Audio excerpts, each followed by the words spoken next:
दानवीरो मंगलं गौतमघनि मंगलं कुन्दकुन्दारि जैनधर्मोऽस्तु मंगलम् सर्वमङ्गलमाङ्गल्यं सर्वकल्याणकारकं प्रधानं सर्वधर्माणां जैनं दयितुं शासनं जैनं दयितुं शासनं नमस्मै साराय स्वानुभूत्याचिकासते चित्स्य भावाय भावाय सर्वभावान्तर्मुचिते आत्मरूपयनुपमद्भुतिं याहि लखे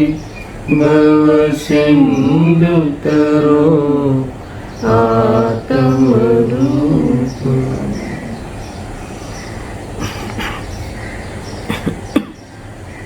समय सार कर्ता कर्म अधिकार, इस अधिकार में आचार्य मूलचंद्र देव ने जो ये 20 श्लोक की जो रचना की है उसमें नए पक्ष की, नए विकल्पों के त्याग की भावना को नचाई है, अर्थात तो उस नए विकल्प के त्याग की भावना भाई है। एक प्रकार से उस नए विकल्प के त्याग की सशक्त प्रेरणा दी है। मूल बात ये है, ये जो अंतिम चरण है ये कर्ता कर्म अधिकार का, इसमें ये 70वें नंबर के श्लोक पे हम चर्चा कल से कर रहे हैं। देखो, एकस्य बद्धो न तथा परस्य चीति दयोर्द्वार्वीति पक्षपातं यस्तत्त्ववेदी च्युतपक्षपात तस्यास्ति नित्यं खलु चेच्चिदेव। हिंदी भी अनुवाद कर लेते हैं, एक बार अनुवाद पढ़ लेते हैं। एक कहे ना बंदा दूसरा कहे बंदा है, किंतु यह तो उभय नयों का पक्षपात है। पक्षपात से रहित तत्ववेदी जो जन है, उनको तो यह जीव सदा चैतन्य रूप है। मूल बात यह है, इस 70वें नंबर के श्लोक से वो बात उन्होंने प्रारंभ की 20 श्लोक तक। इसमें पहली पंक्ति में खाली अंतर है सारे श्लोकों में। कल मैंने बताया था कि इसमें पहली पंक्ति में जो 2 धर्म है आत्मा की, उस धर्म को कहने वाले 2 नयों को याद किया है, अर्थात उस निश्चय ने, व्यवहार ने के द्वारा जो वस्तु के जो 2 धर्म है, एक द्रव्य पक्ष का धर्म, एक पर्याय पक्ष का धर्म, अर्थात एक त्रैकालिक धर्म, एक तात्कालिक धर्म, तो परस्पर विरोधी है। ऐसे 2 धर्मों को जो आत्मा धारण किए हुए है उसको यहाँ बताया है, और इन दोनों नयों के द्वारा उसका बोध कराते हैं, समझाते हैं। क्या समझाते हैं, कैसे समझाते हैं, क्यों समझाते हैं, वो सारी बात हम श्लोकार्थ और भावार्थ से समझेंगे। कल श्लोकार्थ मैंने पढ़ा था, फिर से पुनः श्लोकार्थ को पढ़ते हुए आगे बढ़ते हैं। देखो, जीव कर्मथी बंधाયેલો છે એવો એક નયનો પક્ષ છે, સુન્ના બરાબર છે, અને ન તથા જીવ કર્મથી બંધાયેલો નથી એવો બીજા નયનો પક્ષ છે। है ना, दोनों नयों की विषय को यहाँ याद कर लिया। यानी जीव कर्म से बंधा हुआ है, वो एक नय का पक्ष है। यानी एक नय का पक्ष यानी कौन से नय का? व्यवहार। ये व्यवहार नय का विषय है, ये व्यवहार नय के विषय का विकल्प है। यानी आत्मा कर्म से बंधा हुआ है, ऐसा जो इस संस्कार जो ज्ञान कराता है वो व्यवहार नहीं है, अर्थात वो व्यवहार नहीं का विषय है। यानी कर्म से बंधा हुआ है। अब इसको आप विस्तार करो थोड़ा, कि जब पर्याय की ओर से देखें व्यवहार से यानी पर्याय पक्ष वाला अंश बताता है ना व्यवहार में, अगर उस ओर से देखे तो आत्मा कैसा दिखता है? कर्म से बंधा हुआ दिखता है। अब आप थोड़ा विचार करो, कर्म से बंधा हुआ दिखता है क्या? कर्म से बंधा हुआ दिखता है, उसका अर्थ है कि कर्म के उदय से 8 प्रकार के कर्म हैं, मूल 8 प्रकृति है ना, 4 घाती 4 अघाती। तो घाती कर्म के उदय से, उसके उदय के निमित्त से जीव की पर्याय में जो मोहराग्रेस आदि परिणाम होते है ना, तो उस रूप मोहराग्रेस आदि परिणत आत्मा हमें दिखता है, हमें ख्याल में आता है। और अघाती कर्म के उदय से, उसके निमित्त से क्या मिलता है? शरीर आदि, शरीर आदि को जीव प्राप्त होता है। और साता साता वेदनीय के अनेक प्रसंगों में जीव को हम देखते हैं या अपने को देखते हैं। यानी ये सारी जो विशेषता है, ये सारी अवस्था विशेष है ये, बराबर। तो ये कौन से नई का विषय है? व्यवहार। यानी उस ओर से दिखे तो आत्मा शरीर के साथ मिला हुआ दिखता है, कर्म के फल में उलझा हुआ दिखता है, उसमें ये जीव को हम पाते हैं। मगर फिर क्या समझना है, ये सब जो व्यवहार का विषय है वो कैसा है? वो परमार्थ नहीं है, जीव का असली स्वरूप नहीं है। ऐसा इस प्रकार से अनुभव करना है। व्यवहार के विषय को बताया है ना, अर्थात व्यवहार के विषय को हमने जाना, व्यवहार के विषय का पक्ष हमने अपने ज्ञान में रखा, उस संबंधी हमने विकल्प किया। तो इसलिए नहीं किया कि सिर्फ विकल्प करना था, है ना, जानकारी लेनी थी।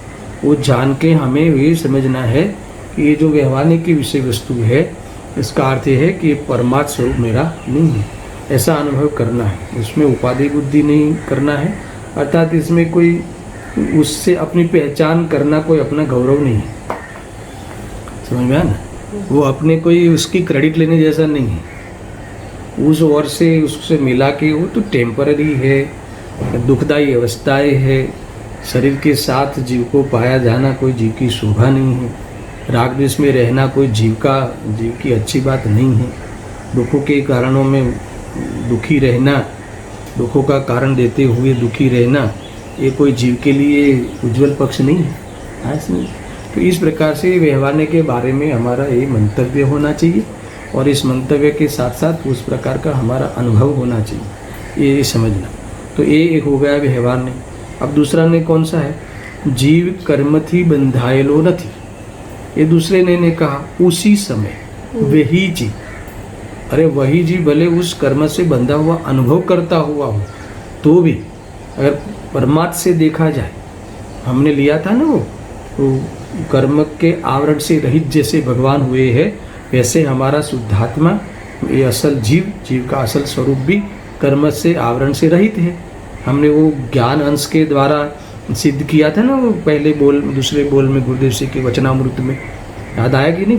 वो ज्ञान अंश के द्वारा ऐसा कोई कर्म हुआ ही नहीं। मैंने आपको वो अनुजीवी गुण की जो परिभाषा दी थी, आपको ये सब आधार दिया था ना आपको, कि ये ऐसा अंश है कि कितनी भी विपरीतता हो, पर्याय में कैसा भी धर्म धारण किया हो, जीव ने पर्याय में इतनी हीनता ज्ञान आदि में की हो, है ना, और प्रचुर कलंक से जीता हो निगुत का जीव, तो भी उसकी पर्याय में भी, है ना, स्वभाव को ढंक सके, ये जानन स्वभाव है उसको ढंक सके, है ना, ऐसा कोई कर्म है ही नहीं विश्व में, है ना, यानी स्वभाव को पूरी तरह से ढांके आवरण करे, ऐसी कोई कर्म हयाती होती ही नहीं, और ऐसा हो भी नहीं सकता, नहीं तो जीव जड़ हो जाएगा। तो इस ओर से हमने ये भी कहा था कि कर्म से बंधा हुआ नहीं है, स्वभाव जो है वो कर्म से प्रभावित नहीं है, भले वो माने, पर वो कर्म और कर्म के फल से ये जीव कोई जड़ हो गया हो, ज्ञान ढक गया हो, ऐसा नहीं है। ये कौन से नय का विषय है? निश्चय नय का। तो ये निश्चय नय के विषय जो भगवान आत्मा है, ये भगवान आत्मा का स्वरूप है, ये समझ के क्या करना है? ऐसा मैं हूँ, ये मेरा स्वरूप है, राजी रहना है, खुश रहना है, आनंद में रहना है। आनंद में कब रहा जाएगा कि इसमें भरोसा आवे, प्रतीति हुए, विश्वास हुए, अनुभूति हुए, है ना, प्रतीति करके निर्विकल्प दशा में हमने आत्मा का स्वाद, निराकुल स्वाद चखा हो, तो फिर ये विकल्प का, और फिर विकल्प के कोई मतलब नहीं रहा। तो इस प्रकार से आप कहते हैं कि ये दोनों नए है, इस प्रकार से निश्चय नहीं अपने विषय वस्तु लेकर अपने ज्ञान में हाजिर होता है, व्यवहार ने अपने विषय वस्तु लेकर अपने ज्ञान में हाजिर होता है, अर्थात उस संबंधी ज्ञान हम करते हैं। तो ये सब क्या हुआ, ये एक प्रकार से राग मिश्रित विकल्प ही है। ये राग मिश्रित विचार जो है ना, वो सब क्या है, विकल्प ही है, बराबर, नए का पक्ष है। ये कहते हैं कि ये देखो लिखा है, आम चित स्वरूप जीव विषय बे नयोना पक्षपात। ठीक है, ये जो दो नयों ने अपना पक्षपात रजू किया, यानी अपना पक्षपात लेके आए, अपना पक्ष को रजू किया, समझ में, अपनी तरफ से अपना पक्ष को हाजिर किया, इस प्रकार से विवाद में आए, चर्चा में आए। तो ये दोनों पक्ष जो रखे हैं वो क्या है, वो दोनों पक्ष यहाँ लिखा कि वो चिद स्वरूप जीव विषय दो नयों का पक्षपात है। ये चिद स्वरूप जो जीव है, ये चेतन स्वरूपी जो जीव है, उसी के ये दो अंश क्या है, दो अंश है, दो विशेषता है। ये जो दो नयों ने दो बातें रखी है, वो उसी चिद स्वरूप जीव का, जीव द्रव्य का क्या है, दो विशेषताएं है, दो धर्म है, अर्थात दो एक प्रकार से दो, ये दोनों अंश है। कौन से अंश है ये, एक त्रैकालिक अंश है, एक तात्कालिक अंश। मैं बार बार याद कराता हूँ, देखो, एक द्रव्य पक्ष का अंश है, एक पर्याय पक्ष का अंश है, समझ में आया। एक निश्चय ने का जो अंश है वो द्रव्य पक्ष का अंश है, और व्यवहार ने का अंश है वो पर्याय पक्ष का अंश है। इस प्रकार से यहाँ आचार्य देव कहते हैं कि ये दोनों जो पक्ष रखे हैं, वो पक्ष जो दोनों ये विकल्प किए हैं, वो जीव के अंशों का ही विकल्प है, नाम नहीं है। मगर जो तत्ववेदी जीव होता है, आगे की लाइन में क्या लिखा, पर जो तत्ववेदी जीव होता है, तत्ववेदी यानी कौन दर्शन, ज्ञानी जीव होता है, तत्व का स्वरूप जानने वाला जीव होता है ना। जीव और अजीव दो तत्व, सात तत्व लेना, जिसको यथार्थ प्रतीति हुई है, विपरीत अभिनिवेश रहित जीवादि सात तत्वों की जिनको प्रतीति है, वेदज्ञानी है, आत्मज्ञानी है ना, जिसने इस नयों का जो अपना अपना प्रयोजन था, उस नयों का आधार लेके अपना आत्मा का जो मूल प्रयोजन था, निर्विकल्प होने का, आत्मदृष्टि करने का, वो जिसने कर लिया है ना, वो क्या कहते हैं, देखो, ये तत्ववेदी वस्तु स्वरूप नो जाननार पक्षपात रहित है, उसको इस विकल्प से रहित है, यानी इस विकल्प की तरफ लक्ष्य उसका नहीं है। ख्याल में आया ना, इस विकल्प का कोई भेद भी नहीं है, विकल्प में भेद भी नहीं करता, और ये विकल्प है, ये मैं नहीं हूँ, ऐसी जो अनुभूति करता हुआ सुनना तेने निरंतर चिद स्वरूप जीव, सुनना एक कैसी टोन है कि जे तत्ववेदी वस्तु स्वरूप नो जाननार पक्षापक्षी रहित छे तेने, पक्षापक्षी रहित, पक्षपात लेना, पक्षपात से रहित छे, ये पक्ष के विवादों से, इस विकल्पों से रहित है। क्यों रहित है, कैसा क्यों कहते हो रहित है, तो इसका रीजन दिया, क्यों रहित है, तेने निरंतर चिद स्वरूप जीव, चिद स्वरूप छे, ये क्या गजब की बात है, यानी ये तेने निरंतर बात है, ये निरंतर का बहुत बढ़िया होता है। निरंतर कहते हैं कि कदाचित वो विकल्प में आवे तब भी, कदाचित विकल्प की विषय वस्तु के बारे में पुनः विचार करता हो तब भी, तो समझ में आया कि नहीं, कदाचित व्यवहार नहीं की विषय वस्तु में परिवर्तन, शुभ भाव में परिवर्तन करता हो तब भी, समझ में नहीं, कह रहे हैं तब भी ये जो चिद स्वरूप जीव, ये चेतन स्वरूप जीव चिद स्वरूप छे, यानी चिद स्वरूप जीव उसे चिद स्वरूप रूप में ही अनुभव में आता है, निरंतर अपने को चिद स्वरूप रूप ही अनुभव करता है, चिद स्वरूप रूप अनुभव करता है, यानी वो चिद स्वरूप जीव अपने को, इस जीव द्रव्य को, इस जीव को,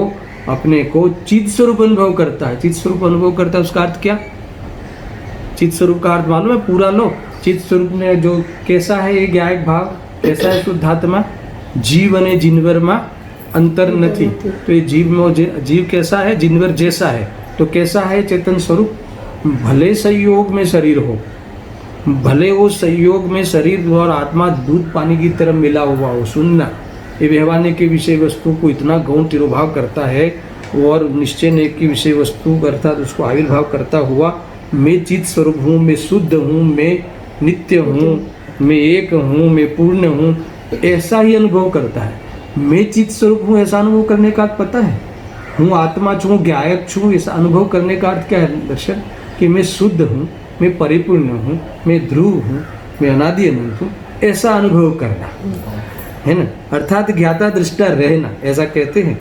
यानी कुछ भी उदय में आवे, उदयों में आवे तो भी उसे उदय में क्या, उदय आवे कि नहीं आवे, उसे भी आयु कर्म की भी समाप्ति होती है और भी साता का भी उदय आता है।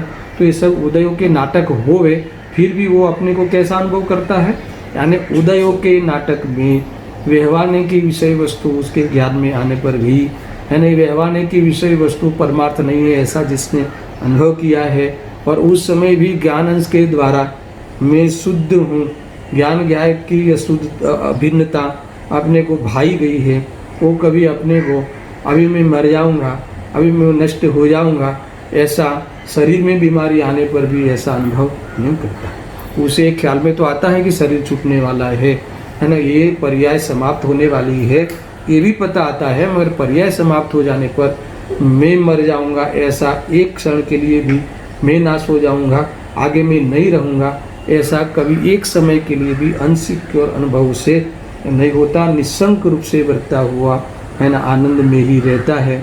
इसका अर्थ है ये चित स्वरूप जीव, चित स्वरूपज छे है ना, ये ऐसा अनुभव करता है, ऐसा लिखा है ना। अर्थात तेने चित स्वरूप जीव जेवो छे तेवो निरंतर अनुभव है। चित स्वरूप जीव जेवो छे तेवो, सुनना, इनको बहुत खुलासा किया ना ब्रैकेट में, सुनना। निरंतर चित स्वरूप जीव चित स्वरूपज छे, कौन है, तत्ववेदी को, किसको, जो वह तत्व के स्वरूप को, वस्तु स्वरूप को जो जानता है, वस्तु स्वरूप को जानने वाला तत्ववेदी जीव को जो पक्षपात से रहित हुआ है, वह उसे तो ये चित स्वरूप जीव, ये चित स्वरूप जीव चित स्वरूप ही है, निरंतर चित स्वरूप ही अनुभव में आता है। यानी चित स्वरूप जेवो छे, जैसा है वैसा अनुभव में आता है। तो कैसा है कि वो वैसा अनुभव में आता है, बताओ जरा। वो कैसा है कि वैसा अनुभव में आता है कि वो कभी जड़ रूप हुआ नहीं है, तो ऐसा है इसलिए वैसा अनुभव में आता है। समझ में आया। राग और ज्ञान कभी मिले ही नहीं है, एक हुए ही नहीं है, तो ऐसा है इसलिए वैसा अनुभव में आता है। दोनों एक साथ में होते हुए भी एक नहीं है, क्यों एक नहीं है ना, एक रूप नहीं है, एक विभाव एक स्वभाव है, तो जैसा है वैसा अनुभव में आता है। यानी राग और ज्ञान एक नहीं है तो एक नहीं है ऐसा अनुभव में आता है।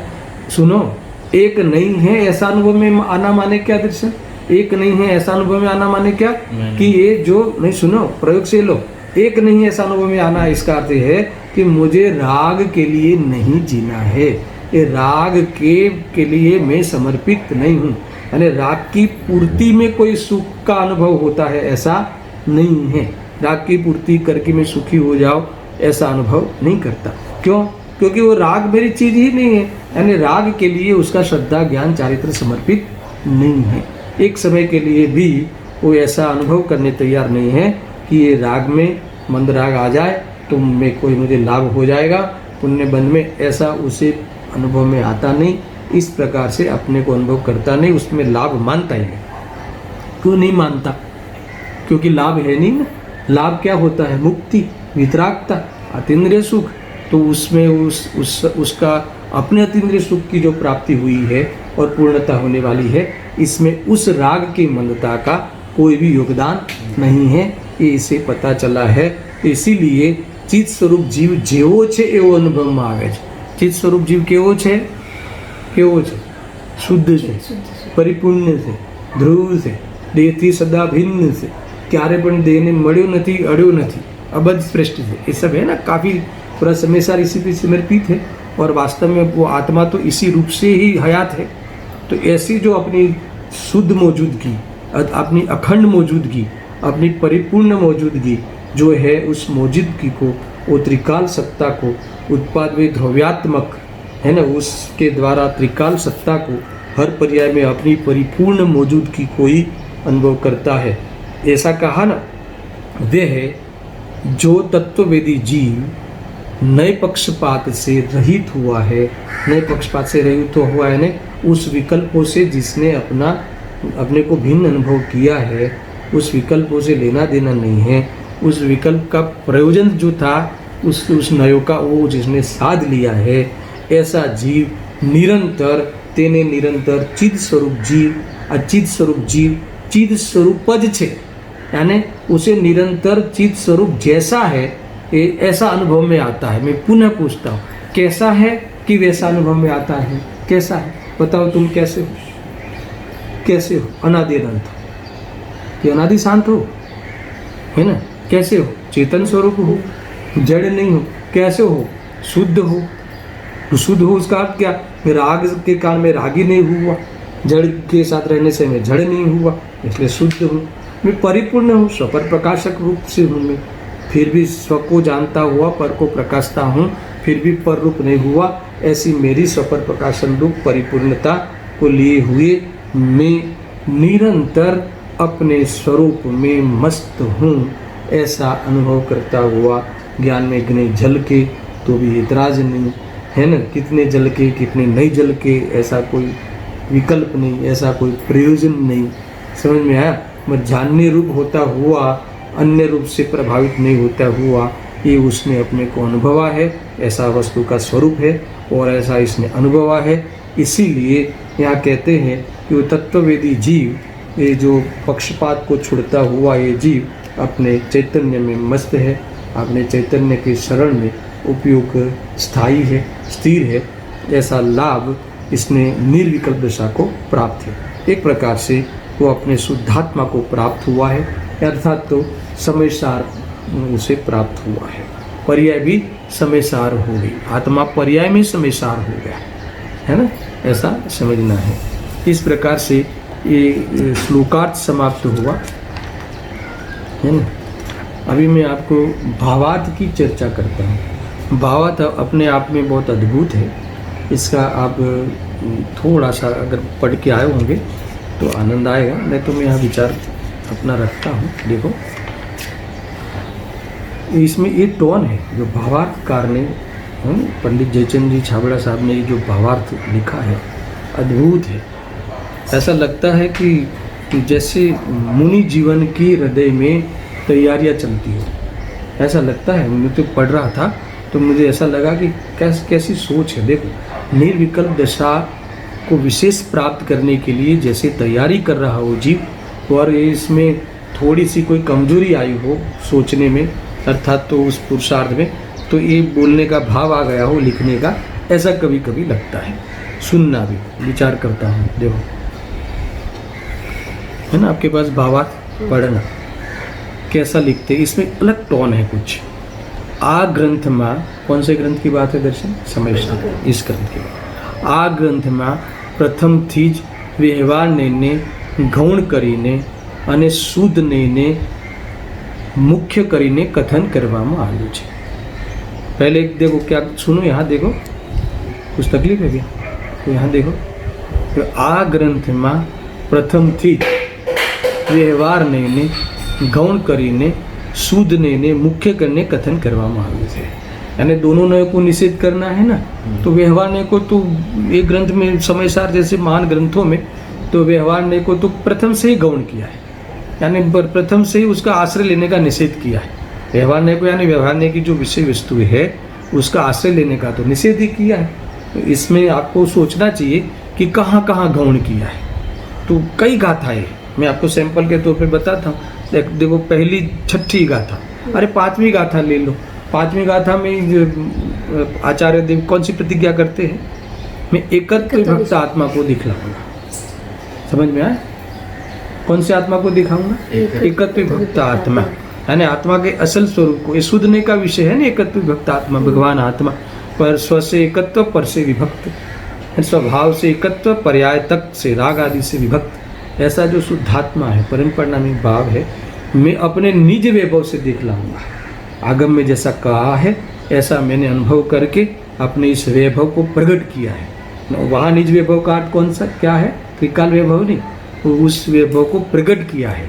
उस प्रकट किया है, उसके द्वारा मैं आपको कैसे प्रकट हुआ है, किसके आश्रय से प्रकट हुआ है, उस आत्मा की, शुद्धने के आत्मा की बात आपको करने वाला हूँ।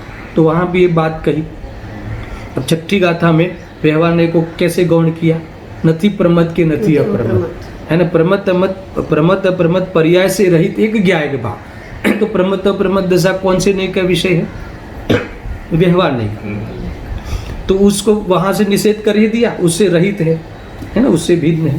यानी वहाँ उन्होंने गौण किया गुणभेद। गुणभेद कौन 7वीं गाथा है ना, कौन से नय का विषय है गुणभेद? व्यवहार नय का। तो उससे भी भिन्न, उसका भी निषेध किया। सुनना, व्यवहार नय का तो इस समय सार ग्रंथ में प्रथम से ही उसे गौण किया गया है। देखो, इन्होंने डायरेक्ट निषेध शब्द नहीं किया, गौण करके निषेध किया। गौण करना इसका अर्थ क्या? तो उसे तिरोभाव करना है। तुमने आविर्भाव किया था, उसी का ही लक्ष्य किया था, लक्ष्य छोड़ो। लक्ष्य छोड़ने का नाम गौण है। देखो, ऐसा है, जानने में मुख्य गुण अलग बात है, पर प्रयोजन में मुख्य गुण का अर्थ है उसका लक्ष्य छोड़ना। ऐसा मुख्य तो उसे उसका लक्ष्य छोड़ना है। अब और भी देखो, इसके बाद आप गुरुदेव जी ने लिया है इसका अंश थोड़ा थोड़ा यहाँ लिया है। 11वीं गाथा का याद करो। ये व्यवहार ने कैसा है? व्यवहार ने अभूतार्थ है और निश्चय ने भूतार्थ है। वहाँ भी इस व्यवहार ने को गौण किया है और शुद्ध ने अर्थात निश्चय ने को मुख्य किया है। देखो, आप कौन सी भी गाथा निकालो, ऐसा है। और 13वीं गाथा, भूतार्थ ने से जाने हुए नव तत्व ही सम्यक्त्व है। समझ में आया ना? तो वहाँ भी निश्चय ने को मुख्य किया, तो और व्यवहार ने को गौण किया। 14वीं गाथा देखो, 14वीं गाथा में क्या कहा है कि अबध स्पृष्ट अनन्य अविशेष अणसंयुक्त और नियत, ऐसा इस प्रकार से आत्मा की जो अनुभूति करता है उसे शुद्ध नय प्रकट हुआ, उसे ही शुद्ध नय कहते हैं। समझ में? यानी हर जगह पे शुद्ध नय। और देखो 17वीं 18वीं गाथा, 17वीं 18वीं गाथा में क्या है?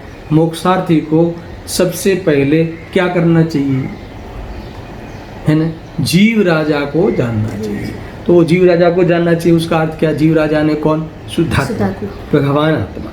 यानी हर जगह पे इस शुद्ध ने के विषय को मुख्य किया है और व्यवहार ने के विषय को गौण किया है। वो 11वीं गाथा की वो जो है ना भावार्थ, इसमें तो और बहुत बात लिखी है कि इस जीव को व्यवहार ने का पक्ष तो अनादि से है, और जिनवाणी में भी निश्चय ने का हस्तावलंबन जान के व्यवहार ने का उपदेश दिया गया है।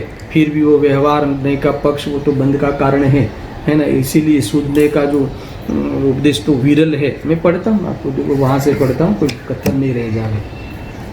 11वीं गाथा का भावार्थ में आपको एक थोड़ा सा, मुझे अपना पकड़ नहीं चल रहा है। भावार्थ में पंडित जी साहब कहते हैं कि इस समय सार जी ग्रंथ में क्या किया है?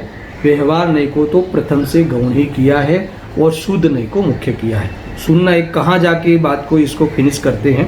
पहले व्यवहार नय को कहाँ कहाँ गौण किया है वो बात मैंने बता दी। अब कई जगह पे है तो आपको पढ़ लेना। देखो, प्राणियों ने भेद रूप व्यवहार पक्ष तो अनादिकाल थी, इसमें लिख लेना। व्यवहार नय का विषय जो है ये शरीर आदि का, उसका लक्ष्य भी और पक्ष भी अनादिकाल से है कि नहीं। हम सारा जीवन कहाँ लगाते हैं?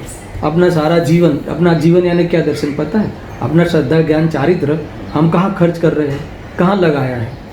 ये जो लॉकडाउन है वो क्या है, किस लिए है?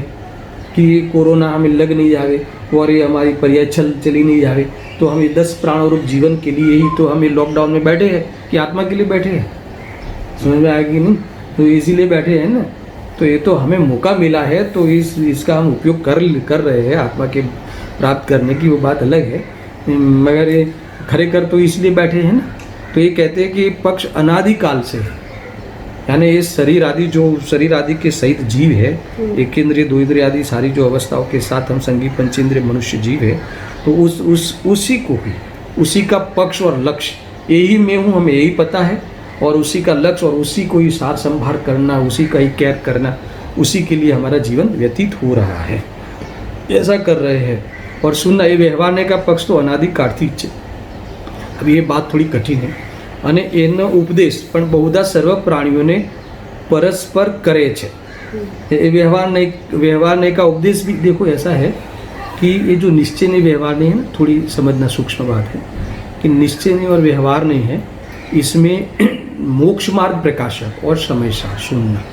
तो मोक्ष मार्ग प्रकाशक में जो मोक्ष मार्ग को निश्चय मोक्ष मार्ग और व्यवहार मोक्ष मार्ग जो बात करते हैं वो, और ये जो एक जनरल निश्चय व्यवहार ये दोनों में अंतर है थोड़ा सा।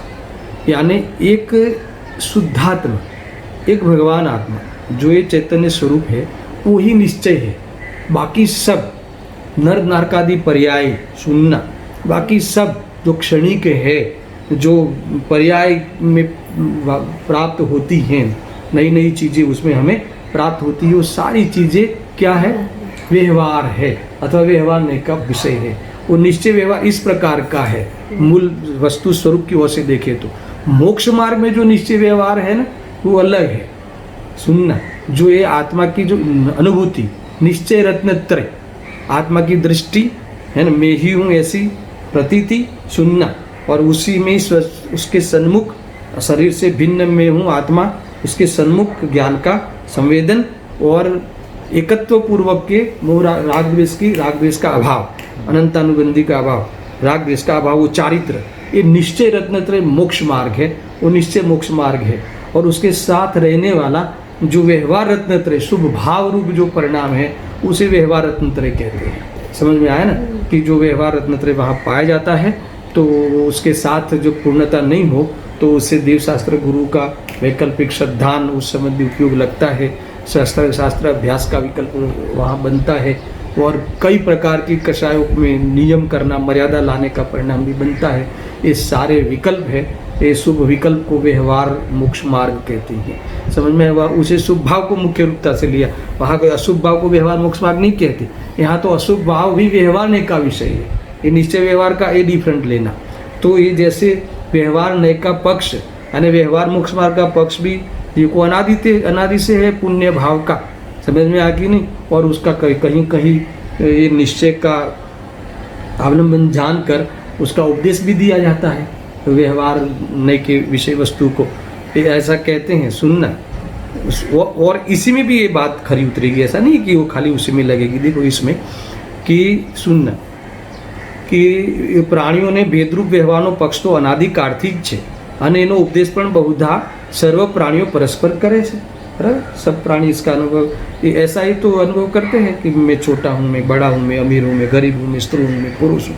ये सब व्यवहार के विषय वस्तु में रागी हूँ, दिवसी हूँ, ज्ञानी हूँ, अज्ञानी हूँ, ये सारा वितरागी हूँ, जो भी है। इस प्रकार से पर्याय की ओर से भगवान वितरागी है, हम रागी है, वो सर्वज्ञ है, मैं अल्पज्ञ हूँ। तो ये सारे जो व्यवहार के विषय है उस ओर से हमें ज्ञान भी है, कभी कभी तो उसका पक्ष भी रहता है, यानी एकांत से हम मान लेते हैं उस स्वरूप को। समझ में आया ना?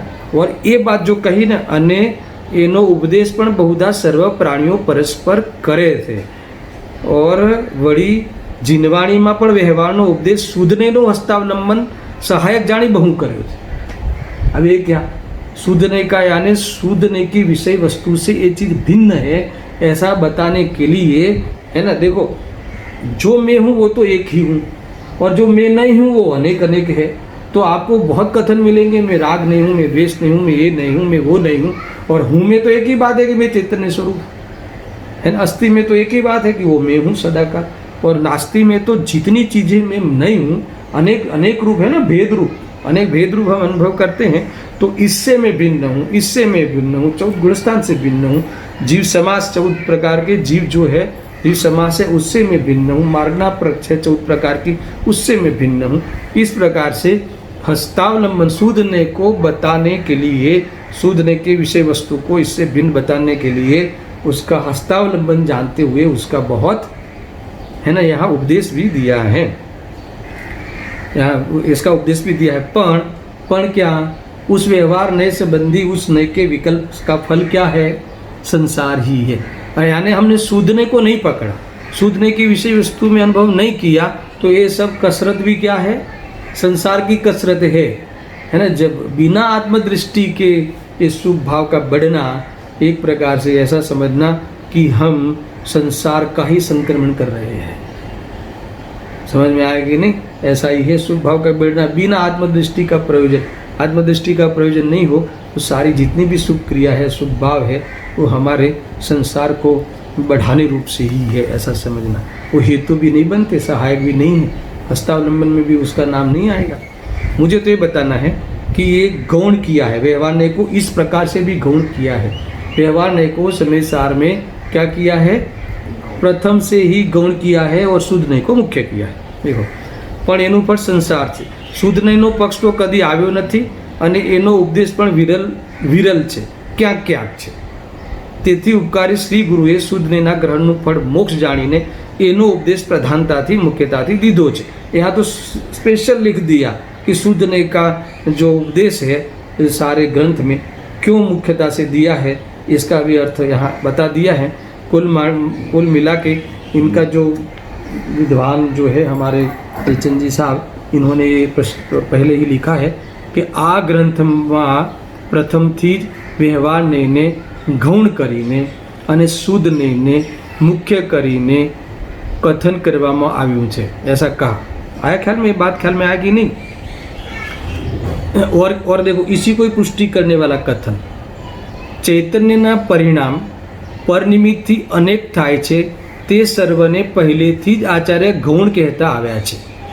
इसको खोला, सुनना, ये दोनों कथन में सुन। यहाँ देखो मैं बताता हूँ क्या है। आप जब मैं समझाता हूँ ना तब मेरे सामने देखो, क्योंकि वो पढ़ोगे तो ये बात निकल जाएगी। सुनना क्या कहते हैं कि आ ग्रंथમાં પ્રથમથી જ વ્યવહાર નહીંને ગૌણ કરીને અને શુદ્ધ નહીંને મુખ્ય કરીને કથન કરવામાં આવ્યું છે। मैंने तो आपको कहाँ गौण किया है वो बता दिया, किस प्रकार से व्यवहार नहीं को अर्थात पर्याय की विषय वस्तु को व्यवहार की विषय वस्तु को गौण किया है, यानी वहाँ उसका निषेध किया है गौण करके। उस तरफ तो क्या देखना, उसको तो बहुत संभाला है, उसको से तो तुमने बहुत अनुभव किया है, पर मैं आपको जहाँ अनुभव करना है वो शुद्धने की कथा कहने वाला हूँ। वो शुद्धने की कथा है, वो वितराग कथा मैं आपको कहने वाला हूँ। वितराग होने के लिए एक कथा मैं आपको करने वाला हूँ। अभी उस बात को और खुलते हैं, सुनना कि ये जो व्यवहार को गौण करके शुद्धने का मुख्य कथन करना, उसका अर्थ क्या ये है कि चैतन्यना परिणाम पर निमित्तથી अनेक થાય છે। क्या कहा? चैतन्य के जो परिणाम है वो पर निमित्त से, पर के लक्ष्य से अनेक થાય છે તે સર્વને પહેલેથી જ આચાર્ય ગૌણ કહેતા આવ્યા છે। गौण कहता आया है यानी ये व्यवहार का विषय है ना। इसी को गौण करने का अर्थ ये है कि उसी का लक्ष्य छुड़ाया है ना, उसके सामने देखना ही नहीं है। अब कहा वो है ही नहीं, आत्मा का स्वरूप ही नहीं है ऐसा। तो आप बताओ कि ये चैतन्यना परिणाम पर निमित्तથી अनेक થાય છે, तो दो प्रकार के परिणाम बताए। सुनना, ये जो है ना 94, 95, 96, 97 आदि गाथाएं है, कर्ता कर्म अधिकार, वहाँ से आप पढ़ लेना कि दो प्रकार के परिणाम बताए हैं। एक बताए है रागादि और एक और है ज्ञाकार। दो परिणाम कौन से?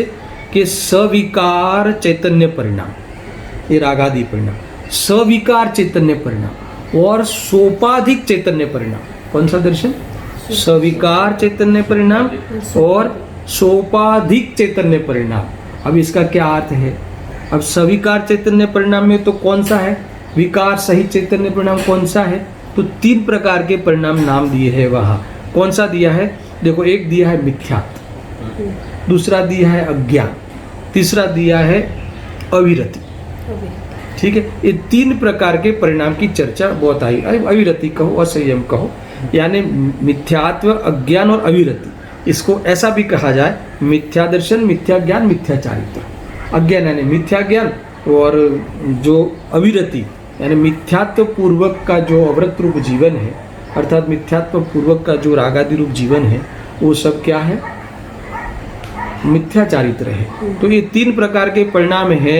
मुख्यतः से मिथ्यात्व के सहित वाले ही राग द्वेष मुख्य है ना, वही वास्तव में बंध का कारण है। वाकई तो अल्प बंध का कारण है, उसे यहाँ गौण रखते। खैर ये अलग विषय। मुझे बताना है कि चैतन्य परिणाम जो परिनिमित्त से अनेक रूप होते हैं, इसमें आचार्य देव ने जस्ट आगे की गाथाओं में दो प्रकार के बताए। एक सविकार चैतन्य परिणाम, एक सोपाधिक चैतन्य परिणाम। सविकार चैतन्य परिणाम में क्या लिया?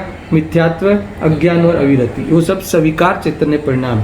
सोपाधिक चैतन्य परिणाम जो है वो खतरनाक है ना, यानी ये जो ज्ञाकार ज्ञान है ना, जो ज्ञेय निमित्त, ज्ञेय के निमित्त से कर्म के क्षयोपशम का निमित्त बना, कर्म के क्षयोपशम का निमित्त बना, ज्ञानावण्य कर्म के और वीर्य अंतराय कर्म के क्षयोपशम के निमित्त से जीव की पर्याय में इंद्रियों के माध्यम से जो परद्रव्य संबंधी ज्ञाकार ज्ञान रूप परिणाम होते हैं, अर्थात खंड रूप ज्ञान परिणाम होता है, अथवा इंद्रिय ज्ञान रूप जो परिणाम होता है, वो कौन सा है? सोपाधिक परिणाम है। उसमें जो जानना है वो तो स्वभाव है, मगर जो क्षयोपशम रूप जो परिणाम है वो उपाधिजन्य परिणाम है। है ना, इसको उपाधि कही है। ये वास्तव में ये गे मिश्रित ज्ञान है, राग मिश्रित ज्ञान है, खंड खंड ज्ञान है। सुनना, इसको आप जैसे है ना, इसे भी गौण किया है, इसे भी जीतने का कहा है। आप देख लो, आप कहो यहाँ इसको कहाँ गौण किया है, कहा है ना 31वीं गाथा, जो इंद्रिय जनितता, जो इंद्रिय से जीतता है, इंद्रिय से भिन्न अपने आत्मा का अनुभव करता है, वो क्या है? जितेंद्रिय जीव। तो इसमें इंद्रिय में कितने भेद लिए? इंद्रिय के कितने भेद बताए? 3। द्रव्येंद्रिय, भावेंद्रिय और उसके विषय। तो ये भावेंद्रिय क्या है? ये भावेंद्रिय जो है वो सोपाधिक चैतन्य परिणाम है। ये जो भावेंद्रिय है ना, उससे भी जीतना है। अब इसको जीतना कैसे है? इंद्रिय कैसे अवलंबन से जीतने रूप जो भाव है वो तो विभाव है, और इसमें जानना है वो स्वभाव है। वही ज्ञान उसको वहाँ से पकड़ के अपने को ज्ञान की ओर जाना है। फिर भी उस ज्ञान अंश ने इस इंद्रियों का अवलंबन लेके उस पदार्थों को राग मिश्रित, उस पुद्गल पदार्थों, पुद्गल विषय बनता है उसका, पुद्गल पदार्थों को खंड खंड रूप से जानता है। समझ में? एक साथ एक पूरा तो जानता नहीं, यानी कभी रस को जाने तो कभी वो वर्ण को जाने।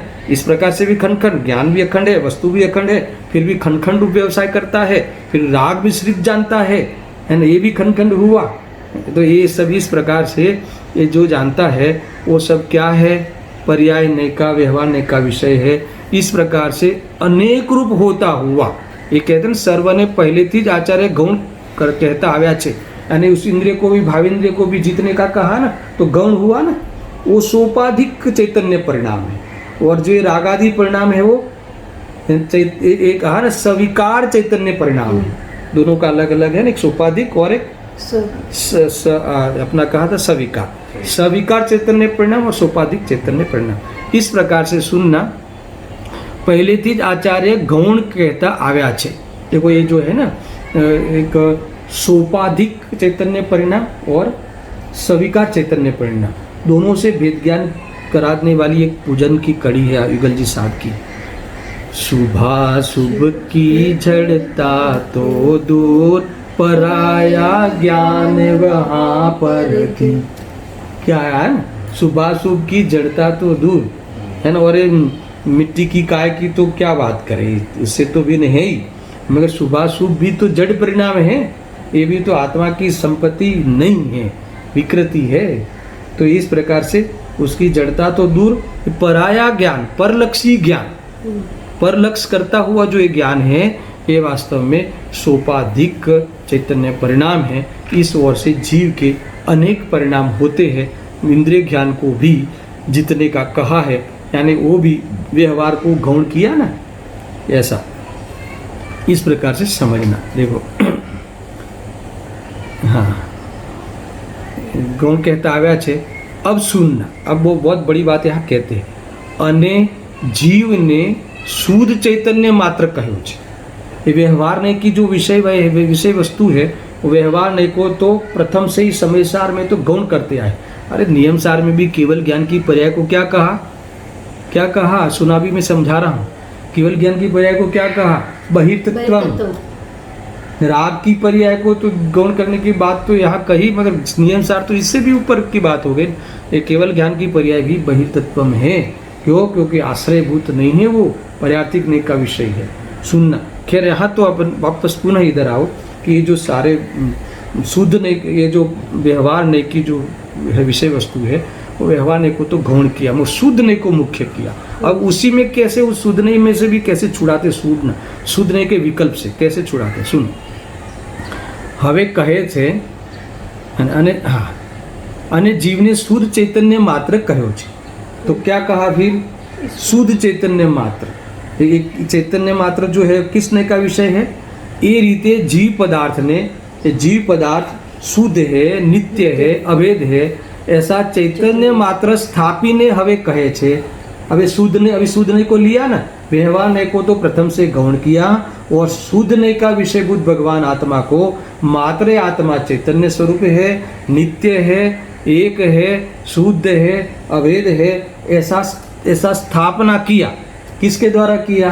शुद्धने के द्वारा। शुद्धने की विषय वस्तु को, उस शुद्धने की विषय वस्तु को ये शुद्धने के द्वारा, अर्थात तो उसके विकल्प के द्वारा विचार में लिया, स्थापना किया नहीं। अब ये कहते हैं देखो, पर आ सूद ने नो पण पक्षपात, क्या कहा, पर आ चैतन्य भगवान ये शुद्धात्मा नो पण है ना, ये शुद्धात्मा नो पण पक्षपात विकल्प कर से उस प्रकार का विकल्प करेगा ते पण ते शुद्ध स्वरूपना स्वादने नहीं पामे। गजब है, गजब की बात है। यानी सूदने की चर्चा जो करेगा, चलो व्यवहार ने को तो गौण कर दिया, अभी सूदने को तो मुख्य करे कि नहीं करे, तो सूदने को मुख्य करे तो क्या होगा कि सूदने के जो विषय वस्तु है उसका भी पक्षपात करेगा, उसका भी विकल्प करेगा, उसका भी मात्र विचार ही करते रहेगा, है ना, तो क्या होगा, तो ये सूदने ना स्वादने नहीं पामे, यानी वो निराकुलता नहीं होगी, आकुलता ही होगी। सूदने का जो स्वाद क्या है, शुद्ध आत्मा का स्वाद क्या है, निराकुलता, वो स्वाद को प्राप्त नहीं होगा, है ना, क्यों, क्योंकि पक्षनो राग नहीं मटे, ये लिखा है ना, सुनना, शुद्ध स्वरूप ना स्वाद ने नहीं पामे, अशुद्ध ने नहीं तो वातत सीख करीबी।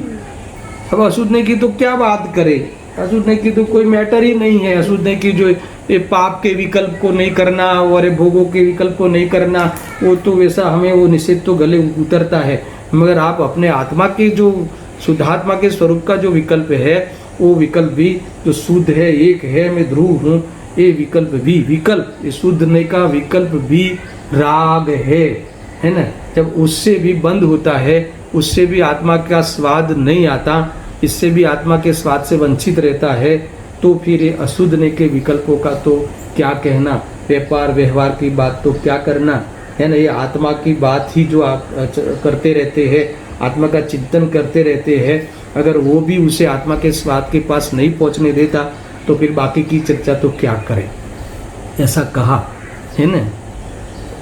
अशुद्ध ने नहीं तो वातत स्वीक करवी, पण जो कोई शुद्ध ने नो पक्ष पण पक्षपात करશે, है ना, जो कोई શુદ્ધને નો પણ પક્ષપાત કરશે તો પક્ષનો રાગ નહીં મટે, તેથી વિતરાગતા નહીં થાય।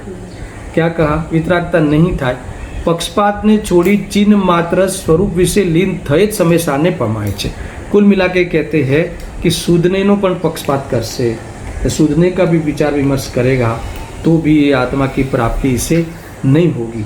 देखो मुझे इसमें और भी बात करनी है, समय हो गया है, मैं जल्दबाजी नहीं करता हूँ, मैं आपको कुछ थोड़ी सी इसमें थीम है वो बता देता हूँ।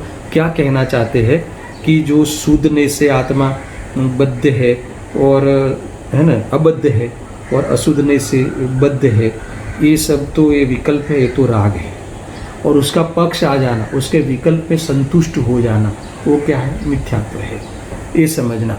मगर शुद्धने की विषय वस्तु का यही मैं हूँ ऐसा अनुभव करना, और विकल्प जो पर्याय की विषय वस्तु का रुचि छूट जाना, ये वास्तव में एक प्रकार से श्रद्धा के लेवल पे नयातीत है, इस प्रकार से विकल्पातीत है, पक्षातिक्रांत है, और उसी में विशेष स्वरूप लीनता करते हुए इस समस्त विकल्पों को छोड़ता है, तो वास्तव में नयातीत हो जाता है, पक्षातिक्रांत हो जाता है पूर्ण रूप से। अभी भी मैं यहीं ही बात छोड़ता हूँ, अभी मुझे इसका निष्कर्ष है वो आज रह गया है। मैं निष्कर्ष, मुझे भी थोड़ा ऐसा लगता है कि बात रह गई है, समय ज़्यादा हो गया है, पर इसको मैं वापस पुनः यहीं से आपको विषय को समझाते हुए मूल निष्कर्ष के साथ जोड़ूंगा। आनंद आवे ऐसी वस्तु है, इसकी चर्चा कल होगी। सहजानंदी शुद्ध स्वरूपी अविनाशी हूँ आत्मस्वरूप, सहजानंदी शुद्ध स्वरूपी अविनाशी हूँ आत्मस्वरूप, सहजानंदी शुद्ध स्वरूपी अविनाशी हूँ आत्मस्वरूप।